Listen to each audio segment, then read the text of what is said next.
नमस्कार दोस्तों, मैं सीईओ अमित शर्मा आज आपके सामने आया हुआ हूँ। इस मुश्किल भरे समय में जब हम सबको एक दूसरे के साथ की ज़रूरत है, हम सबको एक दूसरे के विश्वास की ज़रूरत है। As you know that unity is strength.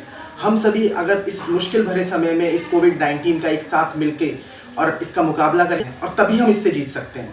और जैसा कि आप जानते हैं कि हर बिजनेसमैन, हर इंडस्ट्री को इसका बहुत नुकसान भुगतना पड़ रहा है। किसी के पास लिक्विडिटी की पोजीशन ही इतनी ख़राब हो चुकी है कि उन्हें एम्प्लॉयज़ को सैलरी भी देनी है, उन्हें अपने घर भी चलाने हैं और उन्हें इस अर्थव्यवस्था को भी संभालना है। और इसके लिए हमारी सरकार हमारे लिए इतने सारे अच्छे स्टेप्स ले रही है जिसका आपको सबको पता होना बहुत ज़रूरी है। ऐसा नहीं है सरकार ने हमें अकेला छोड़ दिया है, बट हाँ, सरकार हर पॉइंट को ध्यान में रखते हुए हर टैक्स पेयर के लिए, हर कॉमन पब्लिक के लिए बहुत अच्छे स्टेप्स ले रही है जितना उससे बन सकता है। जैसा कि अभी आपको पता होगा, जैसे मैं आपको एक एक करके पॉइंट्स बताता हूँ जिससे आपको नॉलेज में होगा कि हाँ, कि सरकार ने भी हमारे लिए कुछ किया है और हमें इस चीज़ का पता होगा तभी हम इसका यूज़ भी कर पाएंगे। तो हम शुरू करते हैं फर्स्ट पॉइंट, जो कि थोड़े दिन पहले आपको पता होगा कि आरबीआई ने रिवर्स रेपो रेट को कम कर दिया था। रिवर्स रेपो रेट क्या होता है? रिवर्स रेपो रेट वो रेट होता है जिसपे जो कमर्शियल बैंक्स होते हैं अपनी जो कैपिटल होती है, अपने उनका जो फंड्स होता है वो आरबीआई को देते हैं, जिसपे उसे इंटरेस्ट मिलता है। रिवर्स रेपो रेट कम होने से जो उनका इंटरेस्ट रेट हो गया वो कम हो गया। इसको प्रमोट क्यों किया गया, इसको क्यों पिक्चर में लाया गया आरबीआई द्वारा? ये इसलिए किया गया है जो कॉमन पब्लिक है उसको कमर्शियल बैंक्स अधिक से अधिक लोन दे सकें, सो दैट उनकी जो लिक्विडिटी पोजीशन है वो अच्छी हो सके। तो इससे क्या होगा, जो हमारे जो रेगुलर एक्सपेंसेस हैं उन्हें हम बॉन्ड कर सकते हैं। अब इसके बाद एक और चीज़ जो सरकार अभी लाने की पिक्चर में है, जो कि इकोनॉमिक टाइम्स में हमारे 27 अप्रैल 2020 के न्यूज़पेपर में ये प्रिंट हुआ था। इसमें ये कहा गया है कि आपको जैसा कि पता होगा जीएसटी, जो कि एक बहुत बड़ा अर्निंग सोर्स है हमारी गवर्नमेंट का।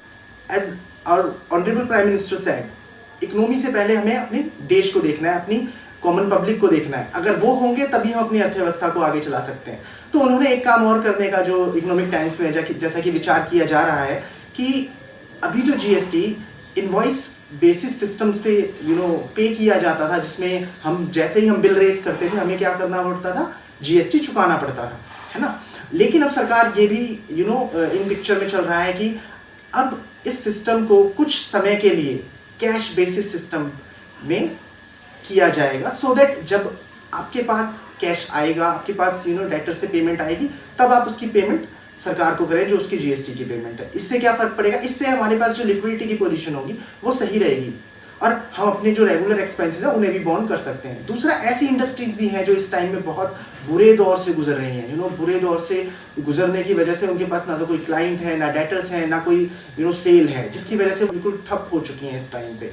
इससे हमारी अर्थव्यवस्था पे गहरा प्रभाव पड़ रहा है। पर यस, हम साथ हैं तो हम कुछ भी कर सकते हैं। तो सरकार ने इसके लिए एक और अभी स्टेप लिया, एक और मेजर ये लिया कि ऐसी इंडस्ट्रीज जो कि होटल इंडस्ट्रीज हैं, रेस्टोरेंट इंडस्ट्रीज हैं, हॉस्पिटैलिटी सेक्टर है, एयरलाइन सेक्टर है, उसका जीएसटी ना लेने की बात चल रही है, क्योंकि उन्होंने तो कोई अर्निंग ही नहीं की, इसमें सबसे ज़्यादा प्रभाव इन पर पड़ रहा है।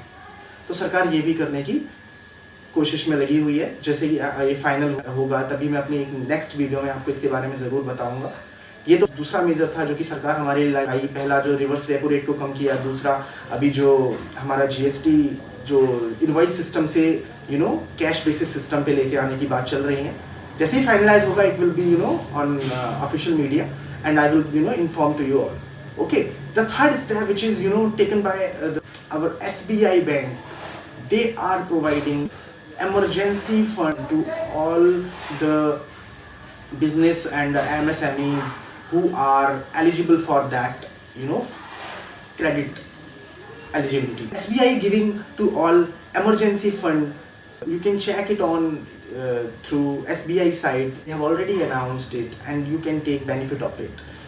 वहाँ उन्होंने ये कहा कि ऐसे इंडस्ट्रीज, बिजनेसेस जो बहुत बुरे दौर से गुजर रहे हैं और एसबीआई के अकाउंट होल्डर्स हैं, वो 7.25% रेट पर उन्हें 12 मंथ्स के लिए इमरजेंसी क्रेडिट फंडिंग दे रही है।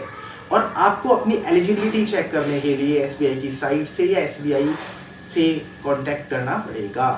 तो अब आपको ये जानकर बहुत अच्छा लग रहा होगा कि आपको 6 मंथ्स तक जी हाँ, 6 मंथ तक आपको कोई भी पेमेंट करने की ज़रूरत नहीं है। और ये 200 करोड़ के फंड्स हैं जो कि SBI ने अलॉट करने हैं to their account holders who are eligible. They can check their eligibility at the SBI site. तो दोस्तों, ये बहुत ज़रूरी, बहुत बुरा वक्त है जहाँ हम सबको एक साथ खड़े होना पड़ेगा और सबका ध्यान रखना पड़ेगा। ऐसा नहीं सिर्फ हम एक अपना ध्यान रखें, अपनों का ध्यान रखें, नहीं। आज पूरा देश एक परिवार की तरह, एक वसुधैव कुटुंबकम की तरह हमें इस बात को साबित करना पड़ेगा।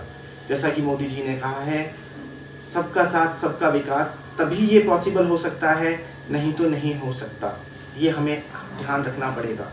जैसा कि आपको एक बात और पता होगी, हमारे जो कवि हैं दुष्यंत कुमार जी, उन्होंने बहुत अच्छी लाइन कही है कि कौन कहता है आसमान में छेद नहीं हो सकता, कौन कहता है आसमान में छेद नहीं हो सकता, एक पत्थर तो तबीयत से उछालो यार।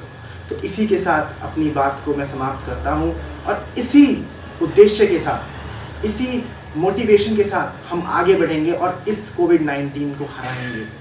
हाँ, मुश्किल समय है ज़रूर, बट अगर सबका साथ हो तो हम सब कुछ कर सकते हैं। ओके दोस्तों, नमस्कार, जय हिंद।